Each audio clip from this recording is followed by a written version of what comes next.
CBN releases healthcare research and development grant guidelines. Uncertainty over OPEC's plan to raise supply in August.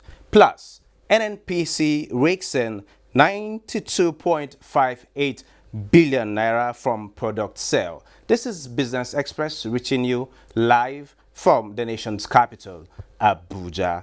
And we will be continuing a discussion on borrowing for infrastructure as we had promised yesterday. I am Benny Adams, your guide.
The Central Bank of Nigeria, CBN, as part of its policy response to the COVID-19 pandemic, introduces the Healthcare Sector Research and Development Intervention Scheme to help strengthen the public healthcare system with innovative financing of research and development in new and improved drugs, vaccines, and diagnostics of infectious disease in Nigeria.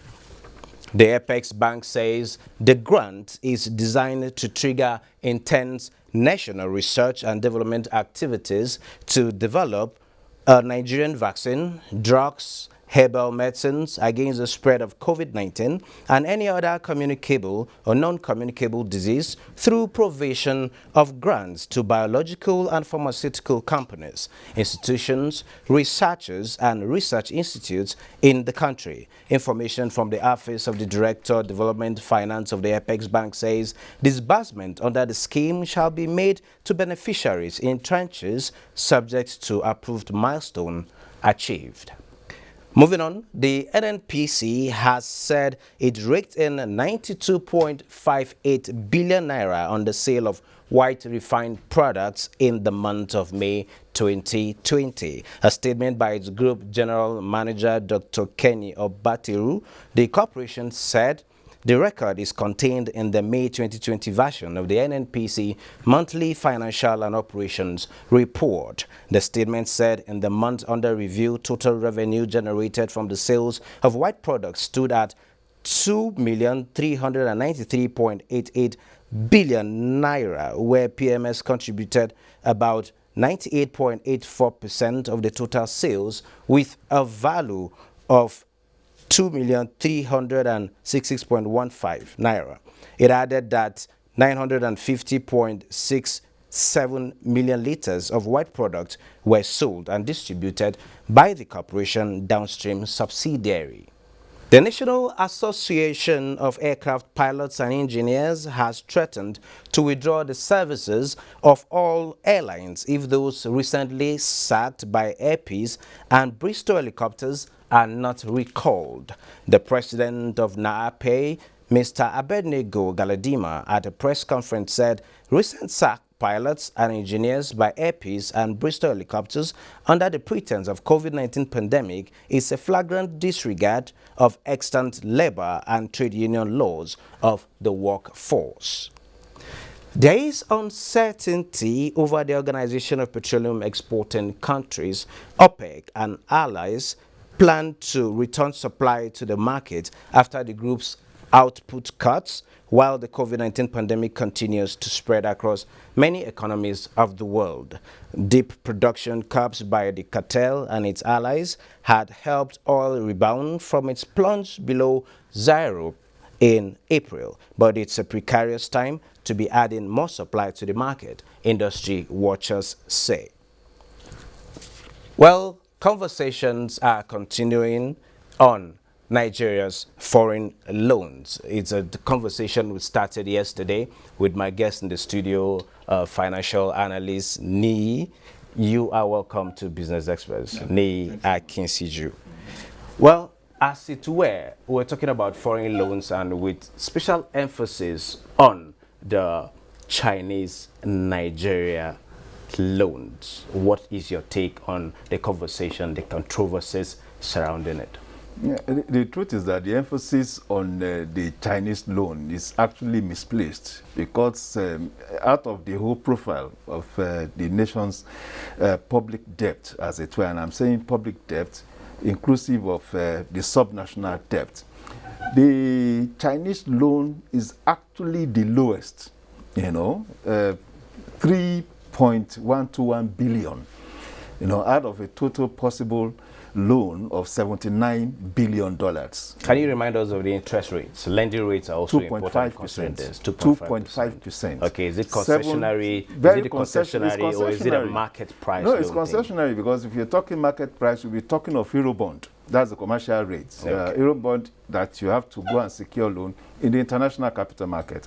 That's an average of 6.5, 8.5%. That's the range. It depends on the capacity, the going capacity of the economy, that is trying to secure that loan. That would determine the rate. But the Chinese loan is very, very cheap and is government to government. And more than that, it's even the least now. Our highest our highest lender is the World Bank at $8-something billion. Now, some people are actually troubling over the expected, loans that will be secured. The ones recently approved by the National Assembly, aggregating up to $17 billion thereabout. So, sorry to cut you short. Where is the concern coming from? This is a new loan that is being sought after. Yes, we've had in the past 10 years, we've had up to about 11 concrete infrastructure projects being loaned more than under this period. Being with the Chinese Exim Bank.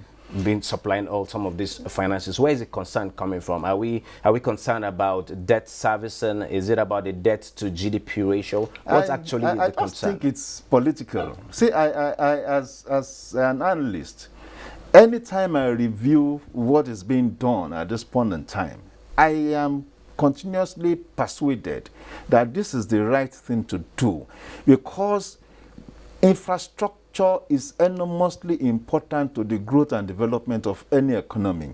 And Nigeria, as it were, we have a huge deficiency in infrastructural supplies and availability. Infrastructure facilitates the economy. And our economy, I keep telling people, our economy is a poverty jurisdiction. That's how you describe it. You have more than 30% of our people living under the poverty level.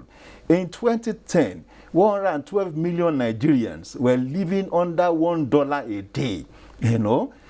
Recently, the NBS came out to say it is we have reduced that to 85 million people.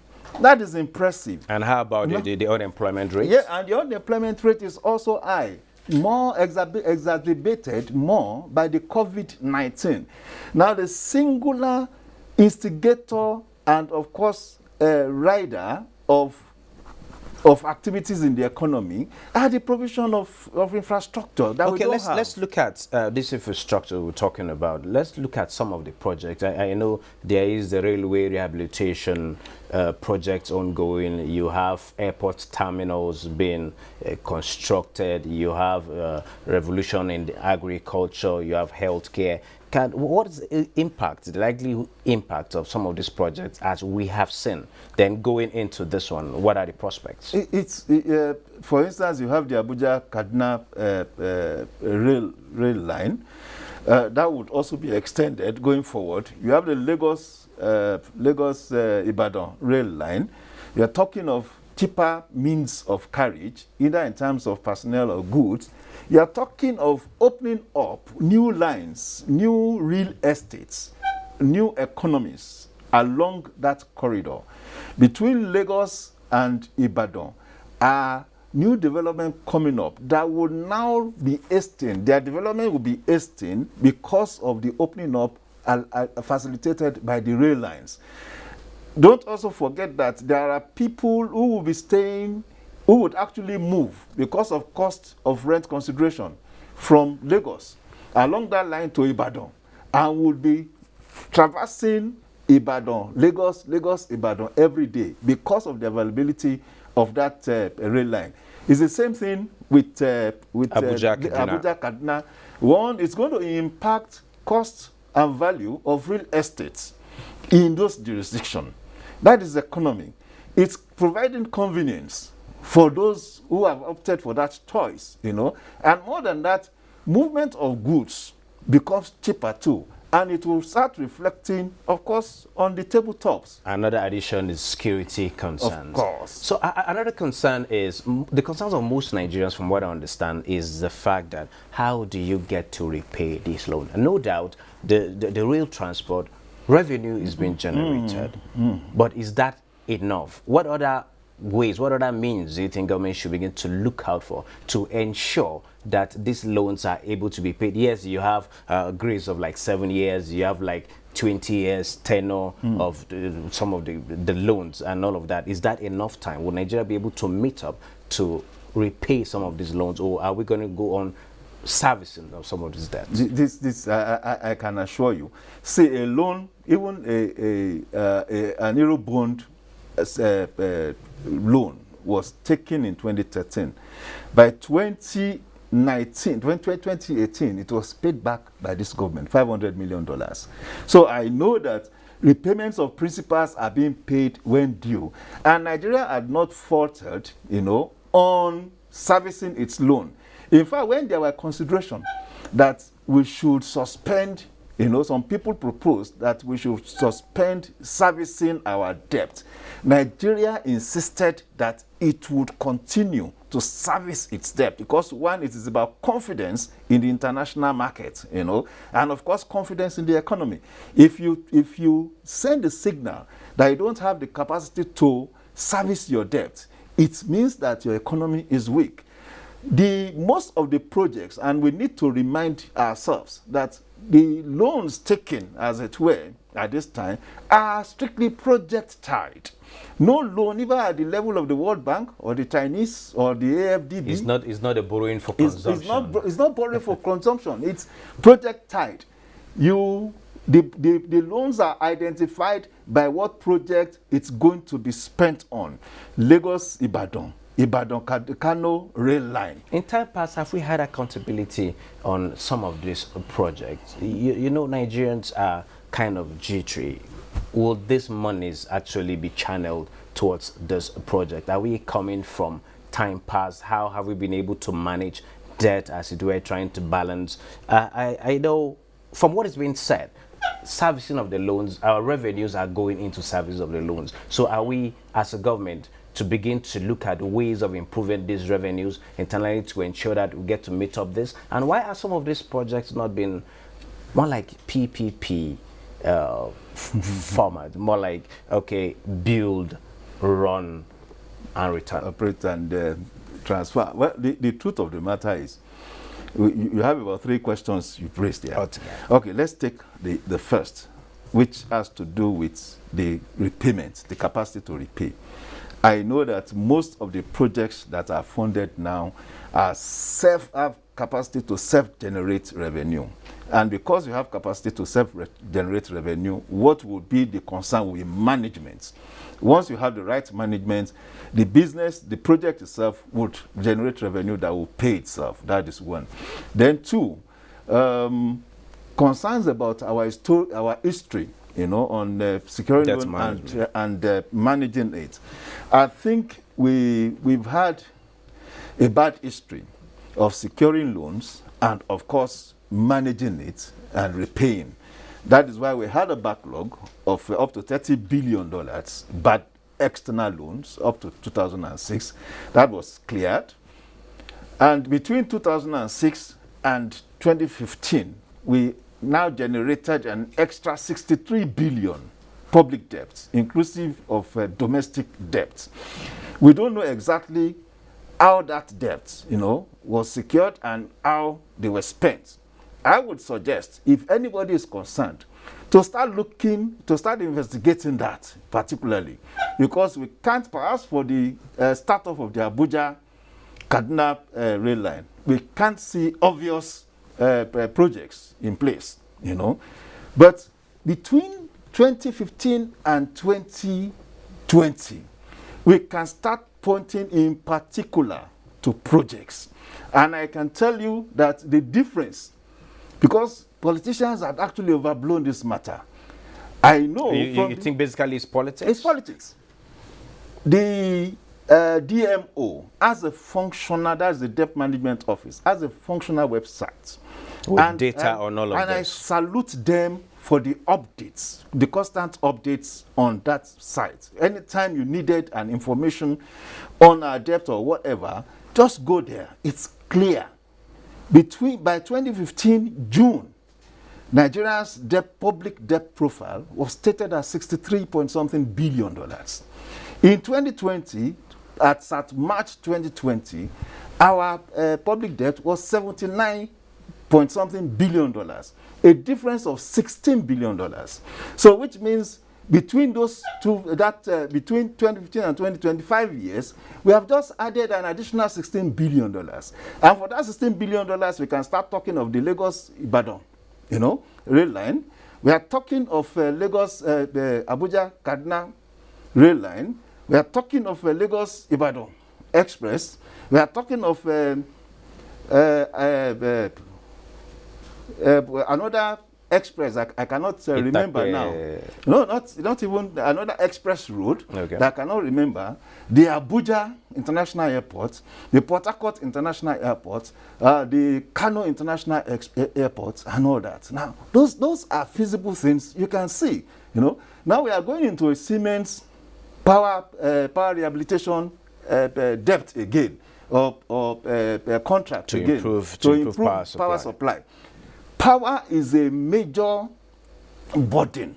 It's one thing past administrations from the word go have not been able to tackle adequately to this particular moment. We know that in the next 18 months, Nigeria will have a guarantee of 7 gigawatts of power generated and distributed. And by 2023, we will have a minimum of 25 gigawatts of power generated and distributed. And it is not about a contractor. It is, just like I explained yesterday, it's a government-to-government arrangement.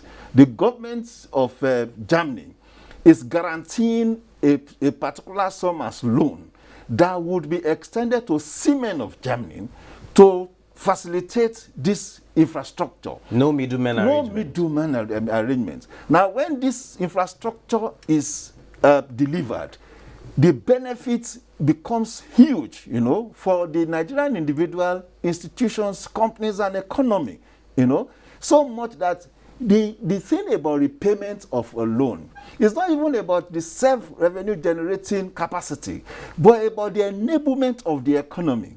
Now, if we are talking that our economy is just about $430 billion, as it were, if you are able to facilitate or to increase the stock of your capital in terms of infrastructure, and it moves from that $430 billion to $600 billion, for instance, it means that there are revenue already organically built in terms of taxes and levies that the government would collect and use to repay. So it's not even just about that particular project. It is about the enablement of the larger economy, so much that the individuals can start paying taxes, companies can start paying taxes, and revenue will be generated. Okay. Before we go to the PPP arrangement, whether it's possible or not, let's take a break. And when we return, Dr. Tefa Abraham will be joining us in this conversation.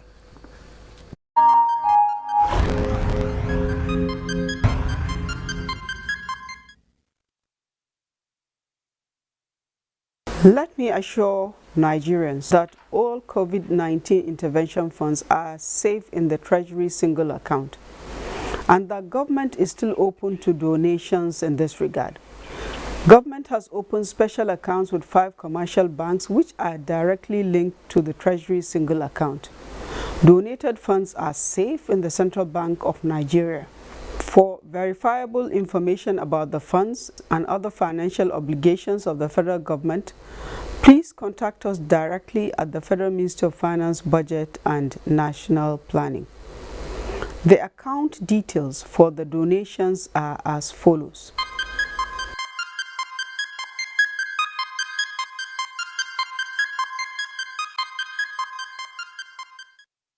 Well, the conversation here this morning is about borrowing for infrastructure development, and it's a conversation we began yesterday and we are continuing. In the studio, I have with me Nii Akinsiju, a financial analyst, and we have joining us via telephone Dr. Abraham, an economist. Dr. Abraham, can you hear me?